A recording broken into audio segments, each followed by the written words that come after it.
हे दोस्तों, आज मैं आपको बताऊंगा एक की रीजन क्यों कुछ ही लोग बहुत अमीर बन पाते हैं और क्यों ज्यादातर लोग गरीब या फिर मिडिल क्लास रह जाते हैं। रॉबर्ट नाम का एक लड़का था जिसके दो बाप थे।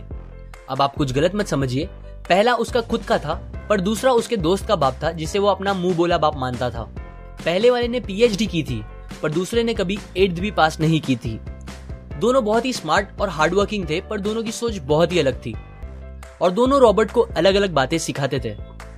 पहला बाप बोलता था कि पैसा सारे फसाद की जड़ है, पर दूसरा बोलता था कि पैसा ना होना सारे फसाद की जड़ है। पहला रॉबर्ट को हमेशा महंगी चीजों के बारे में सोचने से मना करता था और कहता था कि वो हमारी हैसियत के बाहर है। दूसरा उसे कहता था कि वो सोचे और अलग अलग रास्ते ढूंढे जिससे वो सारी महंगी चीजें खरीद सके। ये करने से उसका दिमाग तेज होगा और नए आइडियाज भी मिलेंगे। पहला उसे कहता खूब मेहनत कर, अच्छे से पढ़ लिख ताकि तुझे बड़ी कंपनी में नौकरी लगे और तू बड़ा इंसान बन पाए। दूसरा कहता था तू खूब पढ़ मेहनत कर पर खुद की कंपनी खोल ताकि तू खूब सारी नौकरियां लोगों को दे पाए। रॉबर्ट के पास एक एडवांटेज था, उसने अपने दोनों बापों को अपनी अलग अलग सोच के साथ बढ़ते और उनकी तरक्की देखी।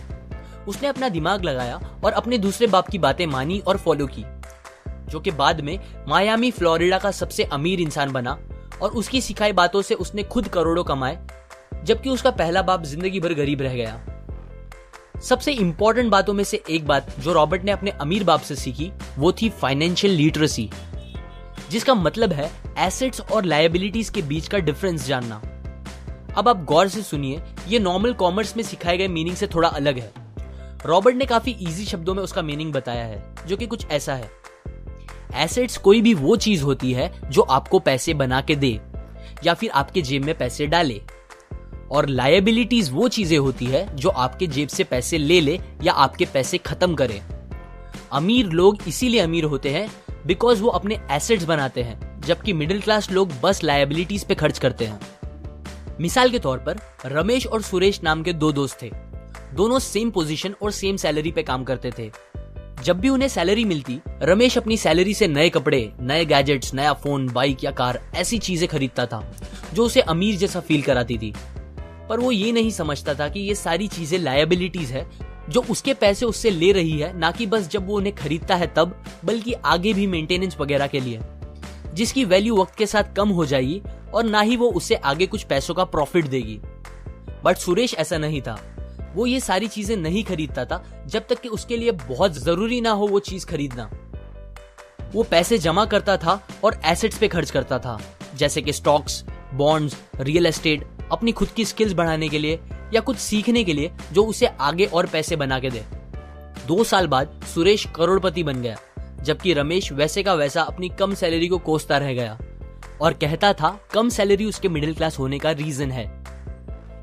एक गरीब इंसान का कैश फ्लो कुछ इस तरह होता है, उसे पैसे मिलते हैं और फिर वो पैसे उसकी जरूरी खर्चों में खत्म हो जाते हैं। एक मिडिल क्लास का कैश फ्लो थोड़ा सा अलग होता है, उसे पैसे मिलते हैं, वो पैसे जरूरी खर्चों और लायबिलिटीज में खत्म कर देता है। इसीलिए मिडिल क्लास और गरीब में ज्यादा फर्क नहीं है। मोस्टली मिडिल क्लास लोगों को लगता है उनका घर उनका एसेट है, पर ऐसा नहीं है। आपका घर आपको पैसे बना के नहीं देता अनलेस आप उसको भाड़े पे दो, जबकि अमीर लोगों का कैश फ्लो ऐसा होता है। उन्हें पैसे मिलते हैं, वो उस पैसों से अपने एसेट्स बनाते हैं पहले और फिर उससे बने पैसों से खर्चा करते हैं। इसीलिए वो अमीर होते जाते हैं क्योंकि उनके इनकम के सोर्स बढ़ते जाते हैं। अगर आपको अमीर बनना है तो ये बात याद रखिए अच्छे से। इस बात से फर्क नहीं पड़ता कि आप कितना कमा रहे हैं, बल्कि आप उन पैसों को कैसे और कहां खर्च कर रहे हैं, ये इंपॉर्टेंट है।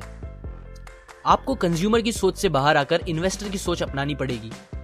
लोग कंप्लेन करते हैं उनकी खराब कंडीशन का रीजन उनकी कम सैलरी है और सैलरी बढ़ेगी तो वो आराम से रहेंगे, पर प्रॉब्लम ये है कि इनकम बढ़ने के बाद लोगों के खर्चे ज्यादा बढ़ जाते हैं, क्योंकि ज्यादा पैसे ज्यादा अच्छी चीजें खरीदने पे मजबूर करता है, जैसे कि एक बेहतर फोन, कार, घर, जो कि सब फिर से बस लायबिलिटीज है जो आपको कभी अमीर बनने नहीं देगी। ये बातें मैंने रॉबर्ट कियोसाकी की book rich dad poor dad से पढ़ी है, जो वो पहली बुक थी जिसने मेरी सोच चेंज की और बेहतर बनाई। अगर आपको ये बातें अच्छी लगी तो लाइक करें, अपने व्यूज कमेंट करें और फाइनली सब्सक्राइब करें। मैं आपको ऐसी काम की बातें जो मैंने दुनिया के कुछ सबसे समझदार लोगों से सीखी है शेयर करूंगा, जो आपको सक्सेसफुल बनने में मदद करेगी। और आखिर में थैंक्स फॉर वॉचिंग।